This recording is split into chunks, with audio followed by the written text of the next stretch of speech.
This is a pretty interesting one. Trauma. That's something that I don't take for granted. Next assumption.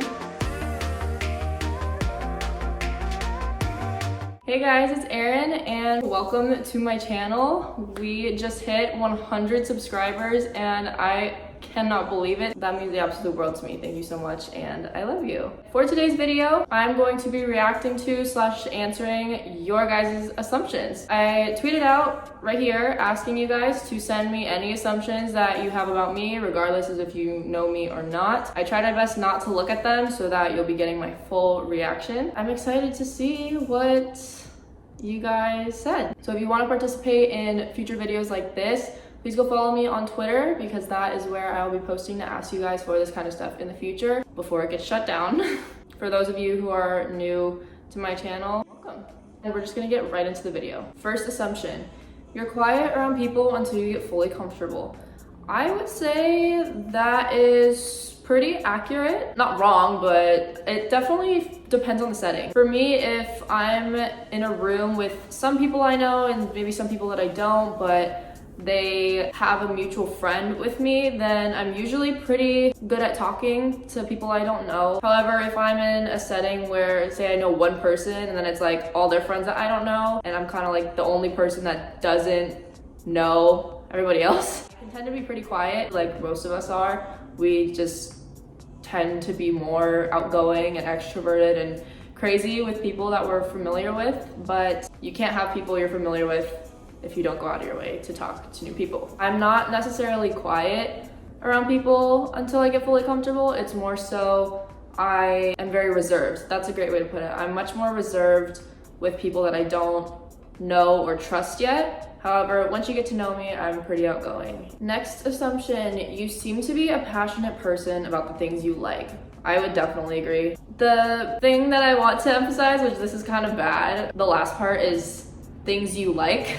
So yes, things that I do like, I tend to work very hard. I spend a lot of my time doing those things. However, I'm also someone who doesn't really like to step outside my comfort zone. So trying new things is something that is pretty hard for me. I'm typically a creature of habit. I like to stick to what I'm already good at, but you can't get good at things unless you try them. She is the person who gives people a listening ear to talk to.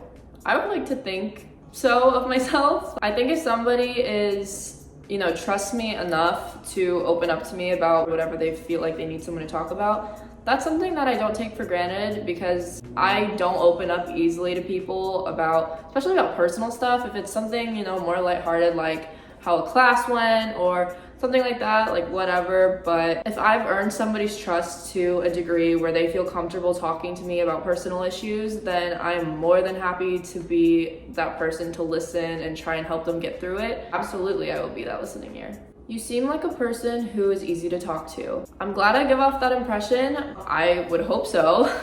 I don't bite, I'm not a mean person. I don't like being mean to people. Whenever I talk to someone, my biggest goal is to make them feel welcome and included and engaged in a conversation. Like I'm not like tuning them out. However, from past comments, I guess, and other first impressions from other people, I would actually disagree. A lot of people have a hard time coming up and talking to me if they don't know me. The biggest thing is I have RBF, and it's like I can't control it. It's just my face. I promise I'm not a mean person. But the amount of times I've had either friends tell me, one of their friends that I've briefly met before thinks that I hate them, or a personal friend saying, I thought you hated me when I first met you, or I thought you were gonna be a total bitch when I first met you, but you're actually really nice. You know what Carolina actually said one day? One of my roommates, for those of you who don't know who Carolina is. You know how there's that like TikTok trend that's like, looks like a kill you is a cinnamon roll, looks like a cinnamon roll is a cinnamon roll, that one? And she goes, you look like you could kill someone, but you're actually a cinnamon roll. It's true. I'm very, very nice, but a lot of people find it difficult to approach me or are intimidated by me right off the bat before they meet me, just because of those like external factors. You seem to be a caring person. Thank you, Clara. I would definitely agree with that. And if you were to ask a lot of my friends and family and people that I'm close to, I would definitely think they say yes. If I really care about somebody, there's no way you will not be able to tell. I don't take it lightly if I care about somebody. If I really do value somebody's friendship or whatever their relationship may be to me for that matter, it will not go unnoticed. You prefer a small group of friends to a large group. Definitely. Just as I've gotten older and coming to college especially, I think it's so much more valuable to have a tight group of friends who you really love and trust. It's about quality of friends, not quantity, if that makes sense. Of course, I love having a lot of friends and seeing people around campus that I know and talking to them. The number matters way more in high school versus in college. Like, I love having a lot of friends, but I make sure that they're all good quality friends. So I would rather have great quality friends over a lot of friends. No matter to the scale of how close I am to somebody, if they're my friend, like they're my friend for a reason. You seem to be a dog person. 1000%. I don't like cats at all. That's trauma. I had a really bad experience with a cat when I was younger. It was partially me being stupid. So like basically what happened is I went into, I think it was PetSmart, and there was a cat sitting on the checkout counter. I thought it was like fake. Like, I didn't think it was a real cat, especially because I was like, there's no way they're gonna let a real cat just chill on the counter. My like 10-year-old or however old I was, I would like put my hand near it like that to try and pet it, and it would swat. In my head, I'm like, it's still not a real cat. You know those Halloween things, like candy bowls, where it's like a witch's hand, and then you try and grab the candy before the witch like grabs your hand? That's like what I thought it was basically. So then I started playing like a little game with it where I kept going like this and like trying to pet the cat, and it keeps swatting at me, right? Finally got me, left a scab on this part of my hand, and it hurt really bad. I would much rather have a dog that is lively and playful and not scary. Your ethnicity is from one of the European countries. So in other words, your ethnicity is white, and you are half correct. My ethnicity is half white and half Asian. The other half is Korean. Okay, this is a pretty interesting one. You're super popular in school. Definitely not true. Absolutely not true. 2 reasons. In high school, no, not popular at all. My life in high school was volleyball. Like, I was known as the volleyball girl in high school. Whoever was on my volleyball team, that tended to be my friend group. And even in high school, I kept my friend group pretty small. Second reason, I don't consider popularity to be a thing in college. Nobody here cares about the amount of Instagram followers you have or the number of friends you have, like who you're friends with. People here are just so much more mature than that. I feel like popularity is such a high school kind of concept. You seem to be tall.